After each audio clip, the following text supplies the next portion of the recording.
So ito ang latest na paraan ngayong 2025 kung paano mag-retrieve ng ML account o sign-in verification code problem at change lost Moonton account. Makinig muna ng mabuti mga idol. Sa number 1 ay kung ang ML account mo ay hindi mo na ma-open o ma-switch account dahil nahack o nakalimutan na ang mga nakabind dito, ay kailangan mo pa ng isang ML account. Pwede kang gumawa ng bago basta mapa-level 3 mo lang. Pero mas okay kung may Smurf account ka. Kasama na din sa number 1 ang problem na the email is not recognized as a Moonton account or failed to switch because this game is not connected to any game data.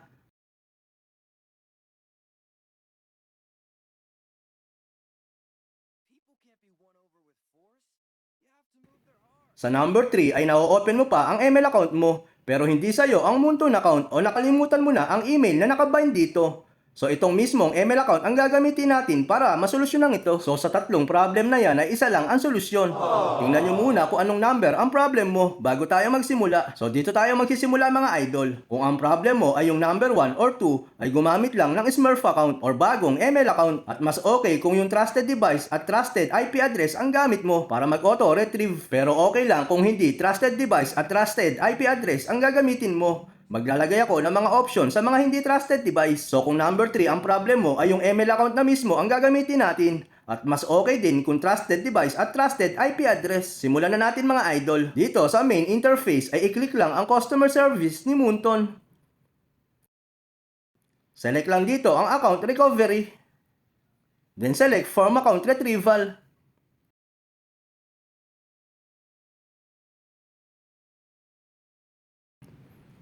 Ilagay lang dito ang ML ID at server ng ire-report nating ML account na may problem.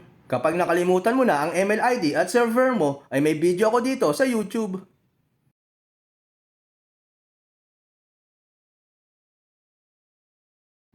Dito, sa susunod na tanong ay piliin lang ang I cannot change or remove the connected Moonton email address. Hindi naman lahat ay may Moonton account, lalo na yung mga nagre-retrieve ng ML account. So pili na lang kayo dito basta ang importante ay mag-proceed sa susunod na tanong.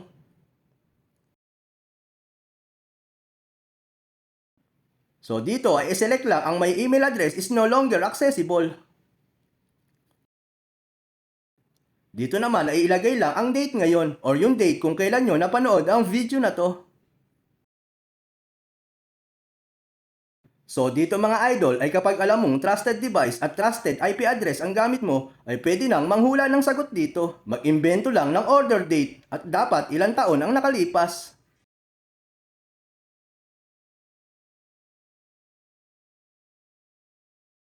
Dito naman ay iselect ang koda.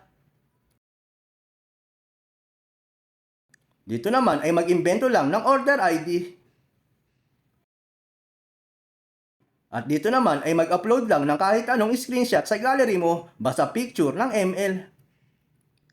So kung sa tingin mo ay hindi trusted device at trusted IP address ang gamit mo ngayon, ay kung may naitabi kang resibo ng recharge mo sa ML ay yan ang isagot mo dito. Kung wala ka namang resibo ay madali lang yan idol. Mag-recharge ka ngayon kahit 10 pesos lang or yung pinakamababang top up. Pwede ka namang mag-recharge kahit hindi mo na na-open ang ML account mo. Basta kabisado mo ang ML ID at server mo. So yung bagong resibo ang gagamitin mo pang sagot dito. At dapat bukas mo na gawin yan kasi kaka-top up mo lang. So dito sa account creation date ay kapag trusted device at trusted IP address ang gamit mo, ay pwede kang manghula dito. Basta 3 taon o higit pa ang nakalipas. So kung sa tingin mo ay hindi trusted device ang gamit mo ngayon, ay dapat eksakto ang sagot mo dito. Kaya ito ang pinakamahirap na tanong kapag hindi trusted device ang gamit mo. Dito naman ay kung trusted device ang gamit mo ay pwede kang mag-imbento ng device model. Pero kapag hindi trusted device at trusted IP address ang gamit mo, ay dapat eksakto ang sagot dito dahil nakarecord yan sa database ni Moonton.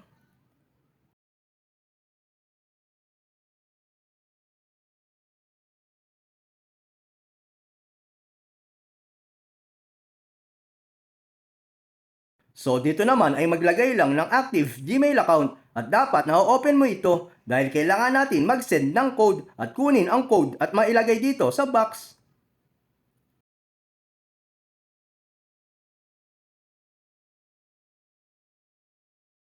Dito naman sa problem description ay kapag trusted device at trusted IP address ang gamit mo ay pwede mong gawin to.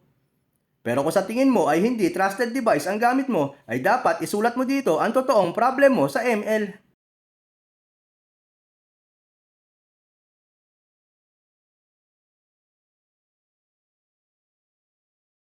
So dito sa last page ay mag-upload lang ng picture tungkol sa ML account mo. Pero sa akin ay trusted device at IP address, kaya pwede akong mag-upload ng kahit ano basta tungkol sa ML. At dito na natin malalaman kung success ba ang ginawa natin. Kapag ganito ang lumabas ay congrats idol, dahil nakapasa ka sa lahat ng tanong ni Moonton, or trusted device at trusted IP address ang gamit mo. Kung nag-failed naman ay sasagutin ko yan pagtapos natin dito. Maglagay lang dito ng bagong Gmail account or Gmail account na hindi pa nakakonect sa Moonton account dahil ito na ang gagamitin natin pang login sa ML account na nireport natin. I-click lang ang send code at i-open ang Gmail na nilagay natin dito at kunin ang code at ilagay dito. So dito naman ay marami ang nahihirapan. Ganito ang tamang paggawa ng new password. Dapat ang unang letter ay capital letter at susundan ito ng 8 to 12 letter at sa dulo ay lagyan ng number tulad nito. Pag natapos na lahat yan ay click lang ang submit. At ito ang mababasa natin mga idol. So i-back lang natin at i-restart ang ML app.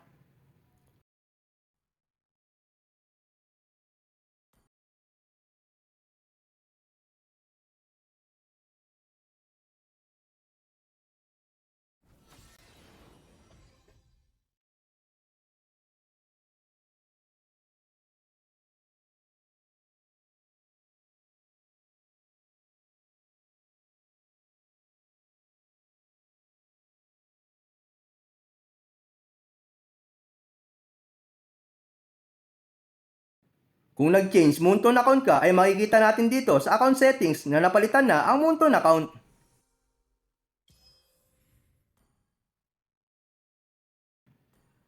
Kung nag-success naman sa pag-retrieve or verification code problem ay magpunta lang dito sa switch account.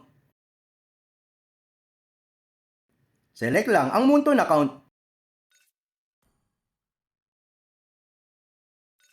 At ilagay dito yung Gmail account na nilagay mo kanina sa last part ng form account retrieval.